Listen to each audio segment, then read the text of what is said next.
Hey book lovers, I am Smriti and welcome back to my YouTube channel. आज हम लोग एक बहुत सुंदर किताब को रिव्यू करने वाले हैं।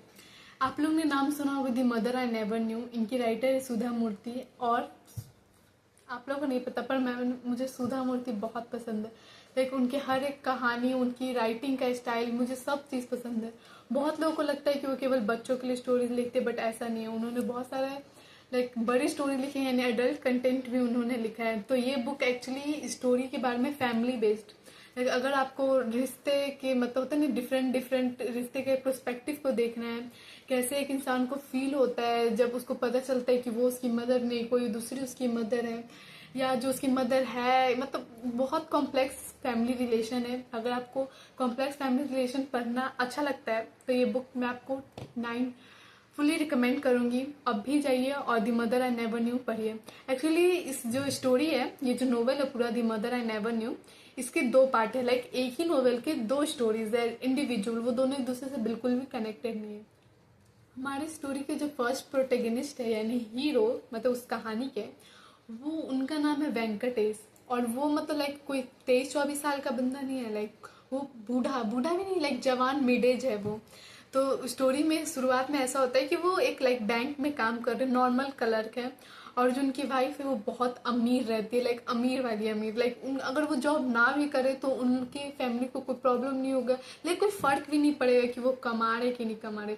इसलिए उनकी वाइफ हमेशा उनको कहती है कि आप क्यों कमा रहे हैं, मत कीजिए ना, बिन मतलब का टाइम वेस्ट कर रहे हैं। लेकिन इनको अपना काम बहुत पसंद रहता है। तो क्या होता है बैंक में कि इनको ना लेटर आता है कि आपका ना ट्रांसफ़र कहीं और जगह करवा दिया गया है। और ये बहुत ज़्यादा सोचने लग जाते हैं कि मेरे को वापस से वहाँ ट्रांसफ़र होकर जाना पड़ेगा, अपनी फैमिली को छोड़नी पड़ेगी। इनकी एक्चुअली एक बेटा और एक बेटी है, तो इनको अपनी बेटी भी बहुत पसंद रहती है, ऑफ कोर्स पापा की लाडली बेटी। तब ये घर आते हैं, फिर बहुत कुछ होता है। मतलब ऑफ कोर्स मैं आपको स्पॉयलर्स नहीं दूंगी क्योंकि मैं चाहती हूँ आप खुद ये किताब पढ़े और जाने कि क्या क्या होता है। बट एक्चुअली जब ये ट्रांसफ़र होकर जाते हैं तो ये अपनी ज़िंदगी के ऐसे एक न्यू रूप को उभारते हैं। उनको पता चलता है जो इनको आज तक कभी पता ही नहीं था। अगर ये बैंक ट्रांसफ़र करके नहीं आते तो इनको कभी पता चलता भी नहीं। तो इस स्टोरी में मेन क्या रहता है कि लाइक जो उसके फादर रहते हैं वो कोई गलती किए रहते हैं। तो जैसे पापा का जायदाद उनके नाम पे आया, उसी तरीके से जब उनके पापा ने कोई गलती किया तो ये उनका कर्तव्य बनता है कि वो ठीक करें। तो यही स्टोरी का मेन बेस है। जब इनको पता चलता है कि उनको वो चीज़ ठीक करना है तो ये अपनी फैमिली को बताते हैं। बट ऑफ कोर्स उनकी वाइफ और उनके बेटे मना कर देते हैं।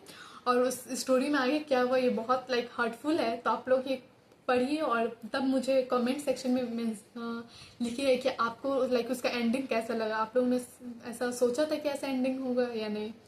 और नेक्स्ट जो स्टोरी सेकंड पार्ट है, लाइक उसमें एक मुकेश नाम के लड़के का स्टोरी है। लाइक वो बहुत अमीर घर से रहता है, उसकी शादी हो चुकी होती है, लाइक वो 30 के आसपास है, 30 साल के आसपास का उसका एज है। और उसकी एक सुंदर सी वाइफ है जो उसको पहली नज़र में उससे प्यार हो गया था। वो अपनी फैमिली से मिला था, उसकी फैमिली तुरंत मान भी जाती है।